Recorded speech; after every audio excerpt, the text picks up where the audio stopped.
उचिहा clan के कुछ ही ऐसे मेंबर्स हैं जिनके अंदर विल ऑफ फायर धधक रही है। कागमी उचिहा हो गया, इताची उचिहा हो गया या फिर शिसुई हो गया। ये कुछ चुनिंदा मेंबर्स ऐसे हैं उचिहा क्लैन के जिन्होंने कर्स ऑफ हेट्रेड को हराया था। इनमें से आज हम बात करेंगे शिसुई की, क्योंकि शिसुई की बात करने पे बहुत सारे व्यूज आते हैं। शिसुई वो उचिहा है जिसे हमने सिर्फ फ्लैशबैक्स में देखा है, फिर भी वो नारुतो का one of the most popular character है। शिसुई उचिहा वही है जिसे डांजो शिसुई कहानियां बना देता है। तो शुरू करते हैं शिसुई की बैक स्टोरी से। देखो, शिसुई की एग्जैक्ट एज तो कहीं भी रिवील नहीं करी है, पर हमें ये जरूर पता है कि वो इताची से कुछ ही साल बड़ा है। और ज्यादातर लोग ये एज्यूम करते हैं कि वो 16 साल का था जब उसकी फोटो में हार टंगा था, तो हम भी वही कंसीडर करेंगे। शिसुई लगभग 5 साल का था जब वो एकेडमी से ग्रेजुएट हुआ। ग्रेजुएट होने के 1 साल के अंदर अंदर ही वो एक मिशन में आउट ऑफ जेलसी अपने टीममेट को मरने देता है। अपने इस एक्शन का उसे बाद में बहुत ज्यादा पछतावा होता है और उसे इतनी ज्यादा गिल्ट होती है कि वो अपना मांगेक्यो शरिंगान भी अनलॉक कर लेता है। शिसुई की फैमिली की बात करें तो शिसुई की जो मॉम थी उनके बारे में तो हमें कुछ नहीं पता,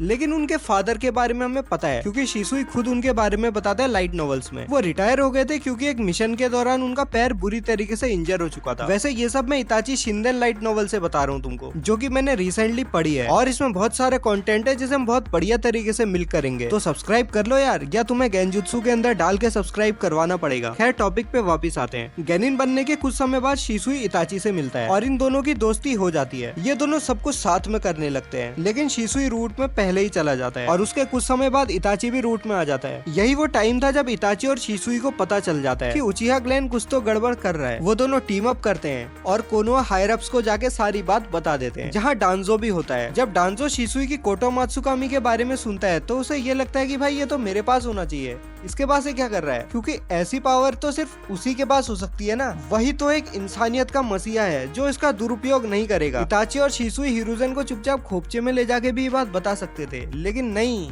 मीटिंग करेंगे एल्डर्स के साथ, कर लो अब अलुआ मीटिंग। वैसे अगर उचिहा क्लैन की जगह इन 3 बुड्ढों को ही स्वर्गवासी बना दिया जाता तो सारी दिक्कत ही खत्म हो जाती। एग्री करते हो तो कमेंट करो। खैर, शिसुई अपना कोटो मात्सुकामी वाला स्टूपिड आइडिया सुनाता है जिसे हरी झंडी भी मिल जाती है, जिसमें डांजो थोड़ा बहुत अड़ंगा डालता है पर हिरुजेन उसे चुप करा देता है। भाई, हिरुजेन की बेइज्जती कितनी भी कर ले डांजो, लेकिन फटती तो उसकी उसी से थी। तो हिरुजेन उन दोनों को बोलता है भाई लग जाओ काम पे। फिर एक दिन अपना शिसुई बेचारा थका हारा मिशन से वापस आ रहा होता है, लेकिन उसे क्या खबर थी कि डांजो उसकी फील्डिंग लगा के बैठा होगा, क्योंकि वही तो एक भला आदमी है ना जिसके हाथ में कोटो मात्सुकामी की पावर सेफ रहेगी, जो उसका मिसयूज नहीं करेगा। इसलिए वो शिसुई को पॉइजन करवा देता है एक आबुरामे क्लैन के रूट ऑनबू से बोल के, जिससे इताची शिसुई का बदला भी लेता है, जो मैंने वीडियो के लास्ट में बताया, तो वीडियो लास्ट तक जरूर देखो। देखो, डांजो इतनी फील्डिंग बैठाता है, इतने सारे इंतजाम करवाता है, शिसुई को पॉइजन भी करवाता है, लेकिन शिसुई फिर भी वहाँ से बच के चला जाता है, शिसुई कानिया बन के। और शिसुई वहाँ से सीधा पहुंच जाता है इताची के पास और उसे बताता है कि कोटो मात्सुकी की पावर अब डांजो के सुरक्षित हाथों में है और उचिहा क्लैन की सारी जिम्मेदारी वो इताची के कंधों पे डाल देता है और अपनी दूसरी आंख भी निकाल के इताची को पकड़ा देता है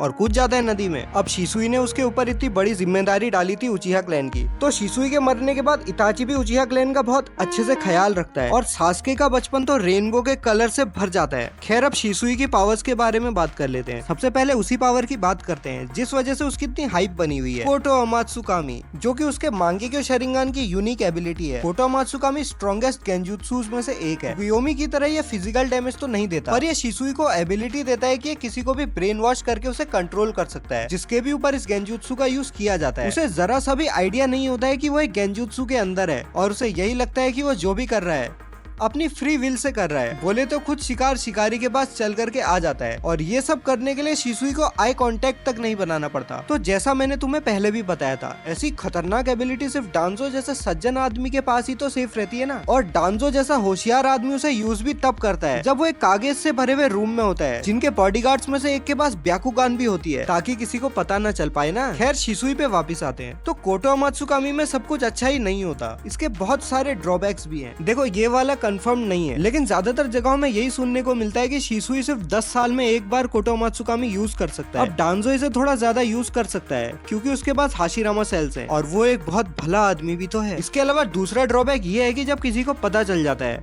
कि वो मैनिपुलेट हो रहे हैं या कोई और उन्हें ऐसा बता देता है तो वो कंट्रोल से बाहर भी आ सकते हैं, जैसा कि तुमने मिफुने के साथ होते हुए देखा था। शिसुई की अगली हाइप्ड पावर है उसका शुनशिन, जिसमें वो बहुत ज्यादा माहिर था। देखो शुनशिन लगभग सभी शिनोबीस यूज कर सकते हैं, लेकिन शिसुई ने इस बेसिक जुत्सु को भी इतना ज्यादा इम्प्रूव कर लिया था कि शिसुई टेंजिबल आफ्टर इमेजेस बना सकता था, और उसे निकनेम भी मिला था शिसुई द टेलीपोर्टर, और उसके ऊपर डू नॉट इंगेज का ऑर्डर भी था। तो है ना अपना भाई बिल्कुल ओवर पावर्ड, लेकिन सिर्फ एक पॉइजनस इंसेक्ट ने भाई की पूरी इज्जत डुबा दी। देखो शिसुई को इताची के बराबर या इताची से थोड़ा बहुत ज्यादा स्ट्रॉन्ग कंसीडर किया जाता है। भाई ने रूट के अगेंस्ट सुसानो भी पुल ऑफ कर लिया था, और जिसके पास भी सुसानो होता है वो कम से कम एस रैंक तो होता ही है। शिसुई ने बहुत साल ऑनवू में भी काम किया है, तो भाई के पास एक्सपीरियंस की भी कोई कमी नहीं है। अब मैं तुम्हें बताता हूँ कि इताची ने शिसुई का बदला कैसे लिया था। जिस आबुरामे की बात हमने आगे करी थी वीडियो में, योजी आबुरामे, जिसका रूट में कोड नेम होता है सुगरू। ये बंदा इताची का गैनिन टीममेट भी होता है जब इताची के ओरिजिनल टीममेट मर गए होते हैं। उसके अलावा ये बंदा इताची का रूट में भी टीममेट होता है। ये सब सेटिंग बैठाई होती है डांजो ने, ताकि वो इताची के ऊपर स्पाई कर सके। तो ये डांजो का चेला है तो डांजो की तरह होशियार भी होगा ना,